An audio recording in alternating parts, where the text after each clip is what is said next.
So yo, what's up mga Kadaver Kids, mga kabiyaya? Isang mabiyayang araw po sa ating lahat. At welcome back to my YouTube channel. Tabing yung mic ko. Wait lang.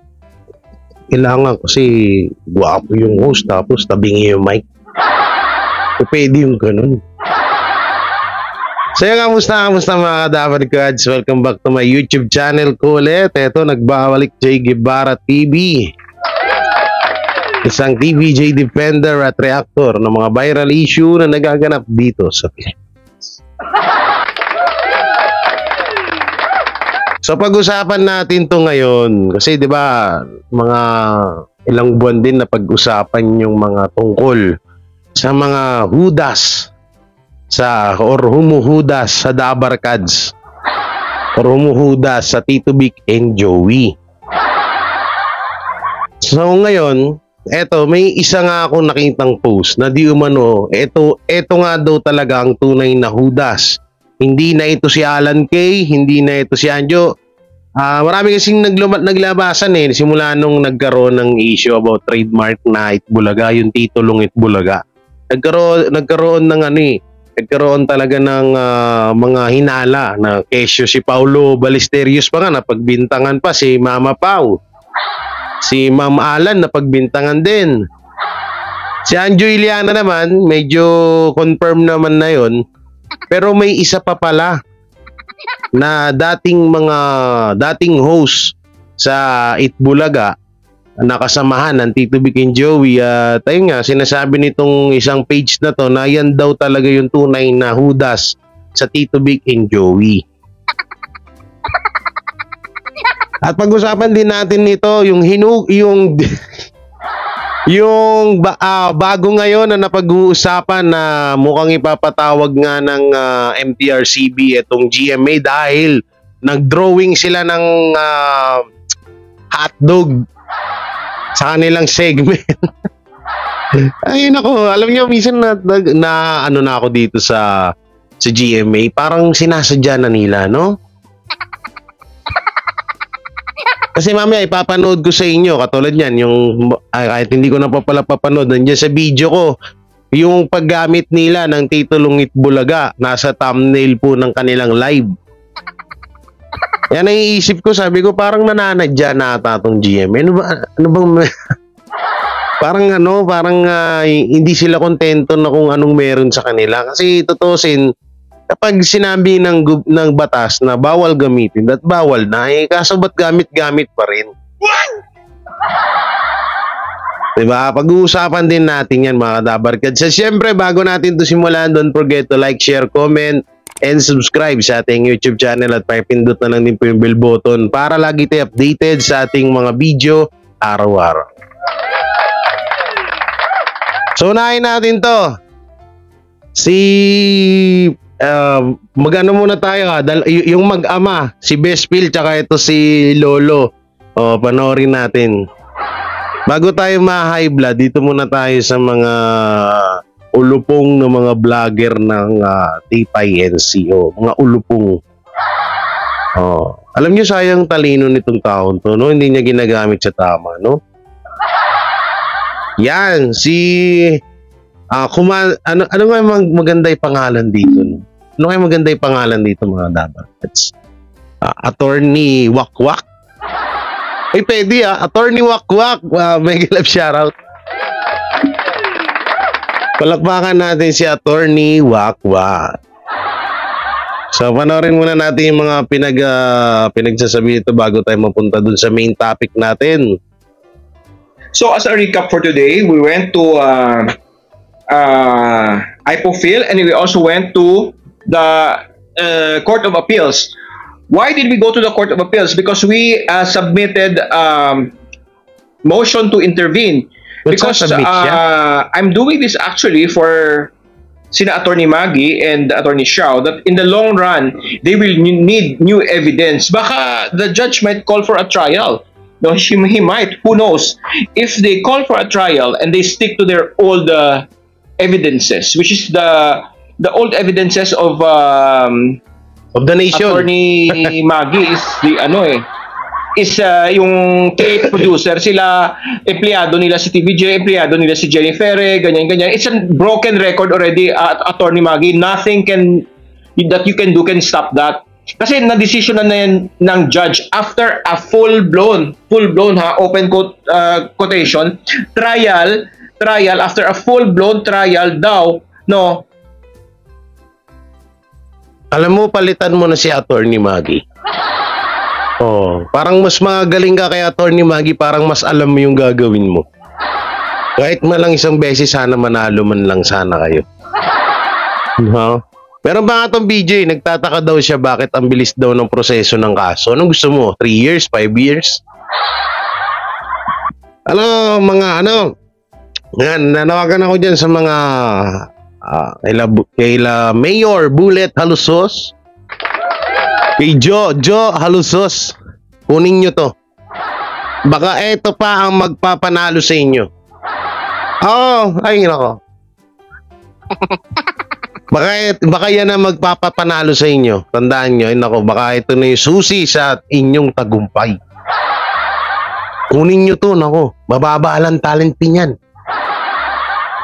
Oo.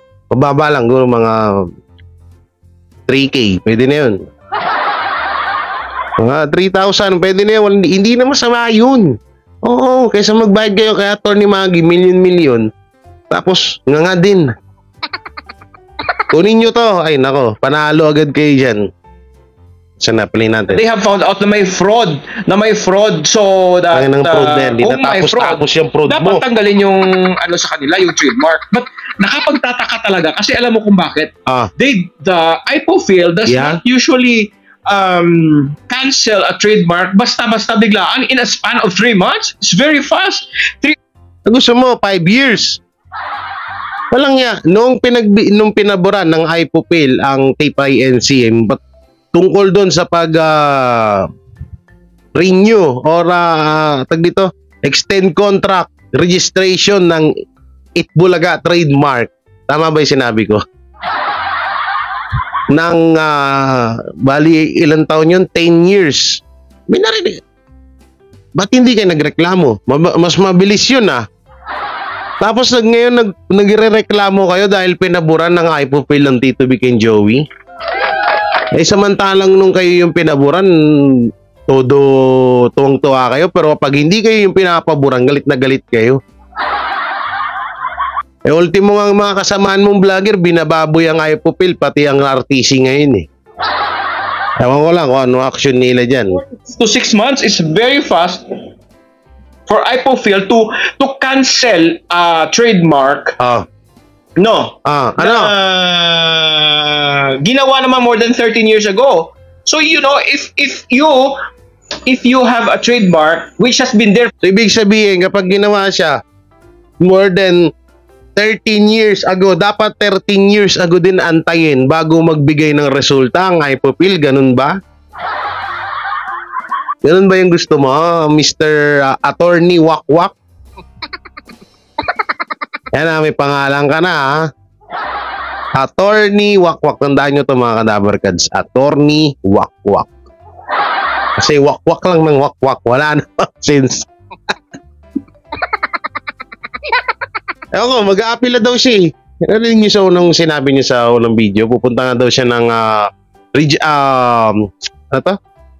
Court of Appeal para daw i-apila. Kasi mali nga daw yung inapila ni parang luma na daw yung inapila ni Attorney Maggie mapatungkol dun sa mga, lalo na dun sa mga ebidensya. So siya naman daw. Di ko alam kung anong siguro mayaman to, no?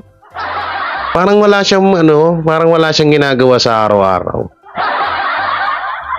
Kasi ako, ang ginagawa ko bukod sa pagbablog, papakain ako ng mga baboy. Dito sa bahay, kapatid ko. Yun lang, vlog, ganun. Ito parang wala tong ginagawa sa buong buhay niya. Biruin mo magpapakapagod ka pa sa Court of Appeal. Tapos para saan? Kung yung mismong TAPE-INC nga walang nagawa, ikaw pa kaya? Ginigil mo na naman. Ay nako. Bababatukan na naman kita. Sige, tuloy natin. Nasaan yan? Than a decade, and you didn't see it, and you claim that na fraud ka, it's also your fault because you know there is also such a thing as ignorance of the law excuses no one. So kasalanan din ng TVJ yan. But anyway, the judge decided for them, and there are things. It's also your fault because you know there is also such a thing as ignorance of the law excuses no one. So kasalanan din ng TVJ yan. Ignorant of the law. Tapos kasalanan ng TVJ. Bobo ka ba? Ang tanda mo na ay nako, na mahirap lang magsalita, baka gabaan tayo eh. Attorney Wakwak, baka gabaan lang ako sa'yo, matanda ka na, magbago ka na. Anong kasalanan ng TVJ dun? Ay nako. Halos lahat na lang ata ng sinisisi nyo sa tatlo. Wala na ba dyan? Wala na bang katahimikan yung mga utak nyo? Tututusin na, dapat nag-switch na ako ng content eh. Stop na dapat ako sa ganito kasi tapos naman na yung laban, panalo na ang Tito Vic and Joey. Kaso ayaw nyo pa rin tumigil. Oo. Kaya tuloy, tingnan nyo, sila Chris Ulo, si Jake Magnus, ewan ko lang kung nagpa-politics na ako, nagpa-politics na rin ako. Pero neutral lang kami, no? Hindi kami one-sided. So, nagre-reaction lang tayo dun, no? So, basta ako, alam ko sa sarili ko kung sino ang iboboto ko. Kaya nga, nag-i-stopan na nga kami sa pag-reaction sa showbiz kasi tapos naman na yung laban eh. Hindi naman tayo dito gagawa na lang ng kwento para lang may ma-content. Hindi tayo katulad nitong mga to. No? Kaso ito, ayaw pa rin magsipagtigil. Oo. Ewan ko dun sa isa kay kay Jurassic. Horror, Jurassic. Minsan napapanaginipan ko yun. Oy, abangan nyo yung video ko may panaginip na naman tayo, baka magkatotoo na naman to. Oo, abangan nyo yung video ko, may panaginip na naman tayo. Very much. Thank you din. Anyway, the judge decided for them. Pinapanood ko lang to kasi nakakatuwa lang. Sa discretion ng judge yan. And the judge rules that way. Wala ka magagawa. That's why I already told the Attorney Maggie na, sige, ibibigay ko na lang yan, yung ebidensya na yan. No, well, I emailed actually. I'm not close to her because like one time I went to the office, her office, and wala ka parang magagawa. Ano yung pinaggagawa mo? To greet me, hindi na ako bumalik because I could have given her the evidence for books na Itbulaga is public domain. You have to use public domain na Itbulaga kasi that's the only card you have left. You have no other cards. You can insist. Now we all know that internationally abroad the default is always to the producer para sa copyright. Dito lang yan sa Pilipinas na talagang sinabi ni na after deliberations na ganyan may kasama pang fraud. Talagang tinanggal at lahat-lahat. And ITO, which is supposed to be different from Marikina, synchronized with their findings. Parang magkasabwat, di ba? So Uy, go. I smell, no? That my allegation is I smell a lot of money. Parang magkasabwat daw. Naku po, pagbibintang to ko, Attorney Wakwak. Naku po, Attorney Wakwak. Ano yan? Kaso ka dyan. Bagay, kinakasuhan ba yung may mga mental health? Hindi, tanong lang Kinakasuhan ba? Pagkakalam ko kapag meron ka certificate ng pag may mental health ka, ligtas ka sa kaso, no? Kahit na halimbawa na pagmumurahin mo yung isang tao, no? Okay pa rin yun, ligtas pa rin yung, no? So, siguro ito, si Dr. Wakwak ay tawag dito, baka baka may mental health to. Kaya ganito lang to magsasalita kasi malakas ang loob niya na, ay, hindi naman ako kakasuhan kasi may mental health ako. Ako ay may this depression order. O may automatic Automatic brain damage. Diba? Ano ka, motor? Ano, sakyan? Automatic brain damage. Ay. Oo, siguro merong gano'n kasi ano to pwede itong makasuhan ito. Pakinggan niyo yung sinabi niya. Ha? Ano na after deliberations na ganyan-ganyan, may kasama pang fraud. Talagang tinanggal at lahat-lahat. And IPO, which is supposed to be different from IPO, Marikina, synchronized with their findings. Parang magkasabwat, di ba? So, parang magkasabwat daw. I smell, no? That my allegation is I smell a lot of money. Parang may naamoy akong malaking pera, pero that's speculation. We can never prove that. Hindi mo pwedeng like that. Hindi mo pwedeng gawin speculation yun, tanga. Sabi, explanation. Ay, nako. Ayoko lang masira yung cellphone ko pagkahogag mo. Gago. Explanation daw. Ito minsan yung mga sinasabi ko na todo English tapos nga bells. Explanation yung pinagsasabi mo dyan. So yun, wala lang, gusto ko lang may mabatukan. Ito, dito tayo sa ginawa ng GMA. Saan na ba yun? Hanapin ko. Ginawa ng GMA. Mapatungkol. Ay, ito pa pala, may ano pa pala to, no? Ay, ito pala, nakapost pala si Attorney Wakwak eh. Tingnan ko nga. Ayan, makikita nyo dyan sa screen. Pinag-iingat. Aray, nakagat ko yung dila ako. Naalala ko ni Attorney Wakwak. Pinag-iingat ang publiko sa taong ito na nasa YouTube. Huwag basta-basta maniwala sa sinungaling na bading ng kamuning na ito. Tiga kamuning siya. Wala siyang alam sa batas. Gusto lang talaga niyang sumikat at magpagkakitaan ang issue ng Itbulaga. In short, nakiki-ride on baby lang. Ride on baby. Oh baby, yeah. Ride on baby pala.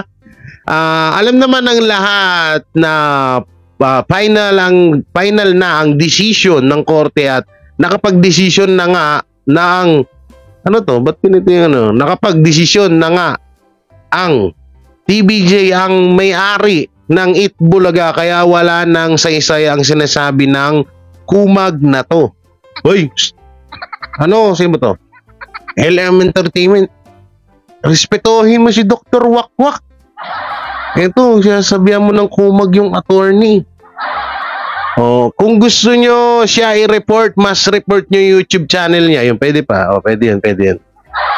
Ito po siya. Yan, babala, fake news, speedler. Ay, naku, parang si OG Diaz lang to. Di nang tataka ako dito. No? Hindi, ito lang Hindi ako, dadanas naman ako ng pagkalagas ng buhok. Kaya nga, dati nga hanggang dito lang yan. Kaya nung mga tangat na siya kasi medyo may edad na tayo, 30 na tayo. Dami pang mga obligasyon na mga inisip. Dahil ko pa may 13 anak eh. So eto ang pinagtataka ko lang yung dito niya, bakit kaya may itim? Ano yung nilalagay doon? Curious lang ako.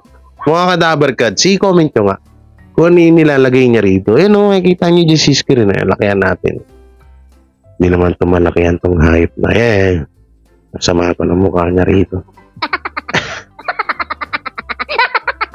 Ito, yung may itim dyan sa may itim siya sa taas, parang ginuguhitan niya. Ano nilalagay niya dyan? Tsaka para saan? Totoo mas babagay sa kanya kung magpakalbo siya. Ayan na natin. So, yan, tingnan natin yung mga comment dito. Di ba pinuno siya ng kulto? Sabi ni Marian San Diego, buisit, pinuno doon ng kulto. Kawawa naman si Attorney Wakwak, ginaganyan niya. Asan na yun? Hanapin ko lang yung ginawa ng GMA na nag-drawing ng Ratbu. Saan na yun? Hanapin ko nga. Saan na nawala? Ay, ito. Nag-drawing sila ng Ratbu. At hindi ko alam kung anong magiging action dito ng MTRCB. Bakit? Tsaka ito, nagtataka ako. Parang sinasadya na to ng GMA. No? Kasi kahapon... Kasi kahapon mga kadabarkads, ang nangyari, tawag dito, ano ba ito? Ang kahapon ang ginawa, yung trademark Night Bulaga, nasa live nila. So ito naman, bagay mas nauna to. Oo na, nag-drawing sila ng Ratbu. Oo, so yan, no, makikita nyo. Tanggalan na lang natin ng ano. Sige. Susan ako. Ano yan? Baboy! Pig! Pig daw. Pig. Tapos ginuhitan. Ay, nako! Ay, nako, may itlog!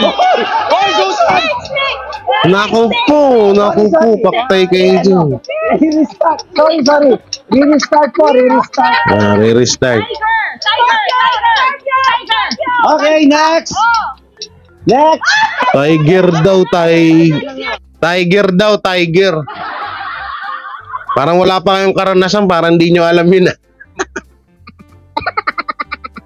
Tiger daw. Paano lagi tiger yun?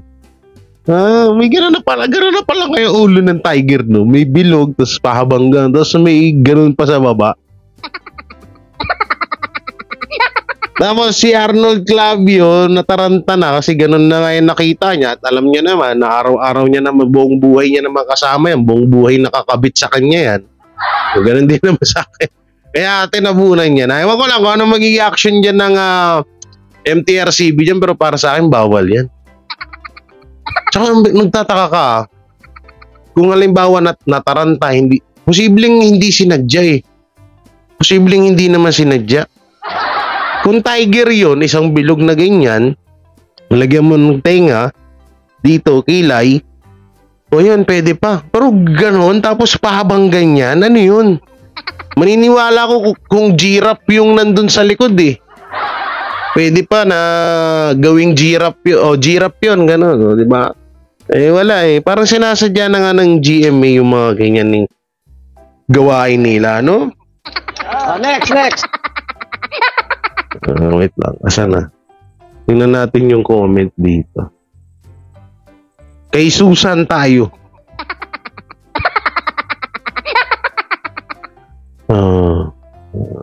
Daming comment, no? Side view daw, sabi ni Susan. Natin. So dito na tayo, yung about kay eto nga, yung Judas sa Tito Vic and Joey. Eto medyo ako dito, medyo nakikita niyo sa screen. Medyo alanganin ako dito, no, kasi wala naman tayong patunay. Mahirap naman yung dagdag bawas tayo, di ba? So ito po ay pinost ni tingnan ko nga. Laki rin ng followers niya, 6K ni Solid TVJ and Legit Dabarkads Fighter Authority. So di ko alam kung sino yung nasa likod nitong ng page na to. So yan, makikita nyo dyan, no. May panawagan lang po. Wait lang, taasan nga natin yung brightness. Yan. May panawagan lang po ako sa Ito Ang True TVJ It Bulaga Defender page na sa totoo po niyan, hindi, ba't dumidilim bigla itong inayupak na yan. Sa totoo po niyan, hindi na naging makabuluhan ng Itbulaga, ang Bulaga true story ni Julie si Julie San Jose.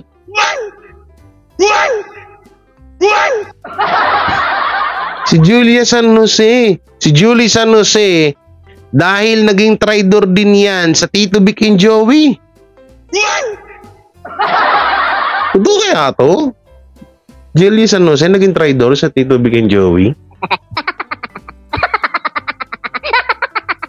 Sa bagay, no? Parang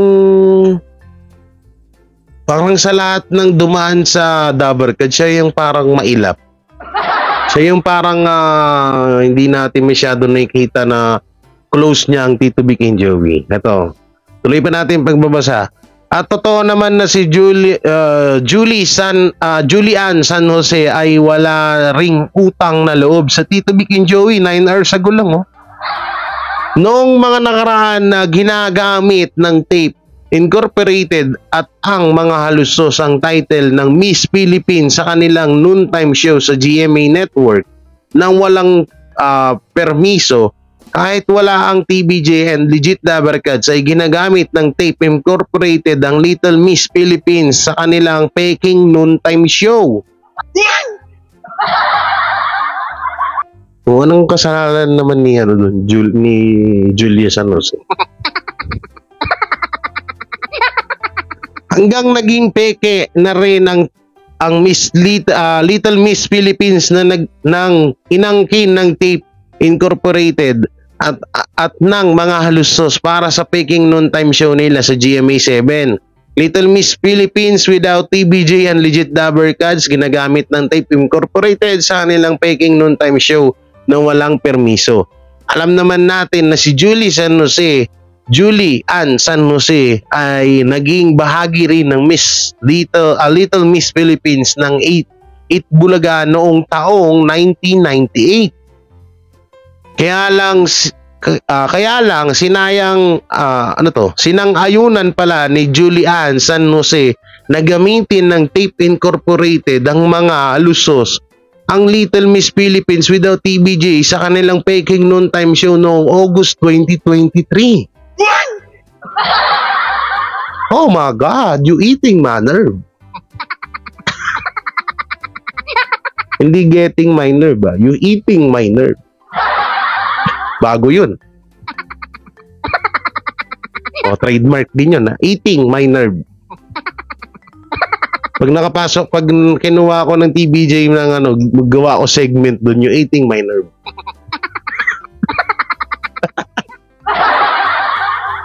Hindi, totoo to. Sinangayunan ni Julie Ann San Jose, yung mapatungkol sa Little Miss Philippines na gamitin ng tape. So ano naman ang kapangyarihan ni Julian San Jose para kung halimbawa tanongin siya ng halusos. Julian San Jose, gamitin namin ng Little Miss Philippines, ha? Payag ka ba? So anong kapangyarihan niya? Umuo man siya o humindi? Baka siguro baka dun sa video niya kasi 'di ba na reactionan natin 'yan. Kung natatandaan niyo mga Kadabarkads, sarapin niyo na lang diyan sa video ko. Yung video ni Julian San Jose tsaka yung kapatid ni John Prats, 'di ba? Makikita niyo dun sila yung naka-airy dun. Sila yung nakabungad dun sa pag nilalabas ng Tape Incorporated, yung panahon na gamit pa nila yung titulong It Bulaga. Di ba nandun bungad si Julia San Jose? Siguro baka yun. Baka yun yung ibig sabihin nitong page na to. Okay, tuloy pa natin. Kadalasan po ang guesting ni Julian San Jose sa Peking It Bulaga ng Tape Incorporated. Kung ang about naman po dun sa pag-guest, wala naman ho tayo doon kasi mga artista naman ho yan eh. So, depende na lang kung wala ka talaga respeto sa Tito Vic and Joey, gagawin mo yun. Ayun na nga, parang ganun na nga yung ginawa ni Julia San Jose. Pero, wala tayong magagawa eh. May kanya-kanya na rin kasi silang buhay. Tsaka sa GMA talaga nakilala din yan. Tsaka sa It Bulaga, di ba? Hindi kami naniniwala sa Bulaga true story ni Julian San Jose na yan. Kayo mga Kadabarkads, fighter dyan, ano ang magiging komento nyo na si Julian San Jose ay naging traidor na rin sa TBJ? Question mark. Kayo ba, naniniwala ba kayo na naging Bulaga story ni Julian San Jose? Kahit na alam nyo na si Julian San Jose ay traidor at walang utang na loob sa Tito Vic and Joey. So tingnan natin dito yung mga komento ng mga Dabarkads. Okay, ito. Sabi ni May Simbulan, okay lang na lahat ng natulungan ng Itbulaga ay tumalikod sa kabila as long as sila pa rin ang number 1 sa ratings at tayong mga solid at legit ang wag mawala sa kanila. Yun naman talaga. Ang ganda nung sinabi ni Ma'am May. Okay, ano sabi nito? I never had a change to like here since Maine mas mabait. Miles, Raisa, Karen, and Tash. And Maha Salvador. Ayaw ko rin po dyan. Mulat sa pool, maarti. Mas maganda pa si Maine, mabait at maganda. Di naman ako nanonood sa kabila nila nang lumipat ang TVJ sa TV5 kaya lahat ng nangyari sa fake di ko na alam. Huwag nyo na kasuhan ang mga mahalaga, lahat ng segment nila ay peke. So eto, oo naman, galing siya sa TVJ, walang utang na loob dyan siya sumikat, yun lang. Naku po, overrated dyan Julian, trying hard maging diba OA, nakakatawa. Nakakatawa nga si Rayber Cruz from Sarah G napunta sa Starlet. Pero Xerox copy lang alam ng ipapatumba na. Ano daw? Puro Xerox copy lang alam ng bahay patumba na. Tapos ito, nakita ko to. Yan, ito yan. Kasi may mga nagko-comment dyan about sa mga picture. Ito lilinawin ko lang para naman din malinis po yung pangalan ni Mr. Tony Tubuera. Kasi may mga nababasa ako, binabash nila. Ito, no? Marami kasi mga netizen, mga dabarkads na nagsasalita, nagtatanong na bakit, minsan nagchat-chat pa nga sa akin Sir J, bakit hindi pa nila tinatanggal yung mga litrato na yun? Ito nito. Yan, 1983, 1989, 1995, 2000, 2003, 2005. Tapos nandiyan yung mga picture, yung mga kauna-unahang mga logo ng Itbulaga. So yan, marami ang mga picture na yan. So marami yan dito, meron pa ata dito sa babae. Ito, yan. Yan, makikita nyo, no. So yan po kasi, ganito po yan, explain ko sa inyo para mas mabilis tayo.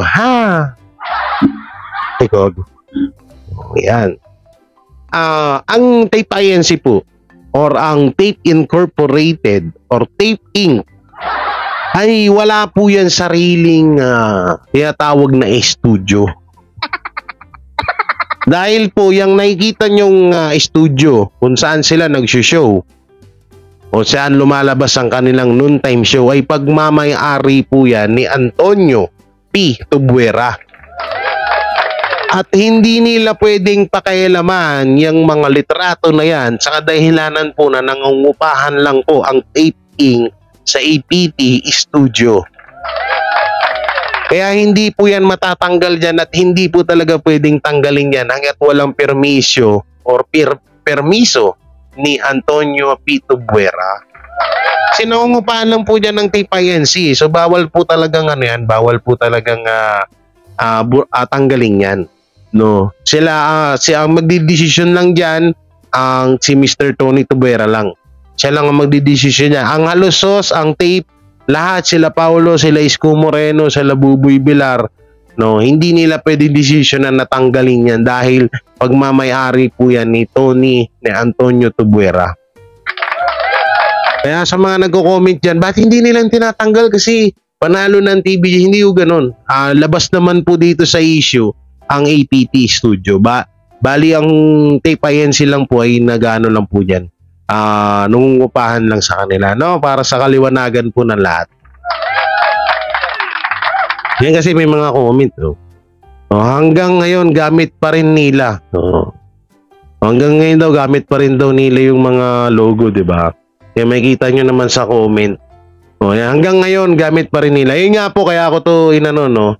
So yun po yung pinaka ang Tape INC, ang tahanang pinakamasaya, sabi nila, ay nangungupahan lang po yan sa APT Studio. Kaya hindi po nila pwedeng pakialaman kung ano yung mga nandoon sa APT Studio dahil pagmamay-ari po yun ni Antonio P. Tubuera. So yun lamang po mga Dabarkads, anong iko-komento nyo? Totoo ba ito na si Julie Ann San Jose ay isa sa ang totoong traidor sa Tito Vic and Joey? At dapat bang ipatawag ng MTRCB ang ginawa ng GMA na pag-ukit ng Ratbu sa kanilang isa sa kanilang segment? No, i-comment nyo lang po dyan sa baba. At ngayon, maraming salamat sa patuloy na suporta nyo sa ating number 1 na noontime show, Night Bulaga ng TBJ sa TV5. At syempre, hanggang sa muli, Jay Guevara TV nga po pala. Ingat po kayo palagi. God bless, and don't forget to like, share, comment, and subscribe sa aking YouTube channel. Pakikalat naman po ng mga video natin. So yun, ingat po kayo palagi, and peace and bye-bye. Sila ang TBJ Defenders. Pagtatanggol ang katotohanan sa mga bashers. Tunay ang kanilang dala, katotohanan talaga. Ano mang sabihin nyo ay di yan sa kanila uubra. Mga salita nyo na di katotohanan. Sila ang patunay na merong katotohanan. Wala silang kinatatakutan, basta nasa tama kanilang paglalaban. Ang TBJ ay kanilang susuportahan. Sila ang defenders na laging nasa likuran. Jay Guevara, Jake Magnus, Chris Ulo, Tita Messi, sila ang nandyan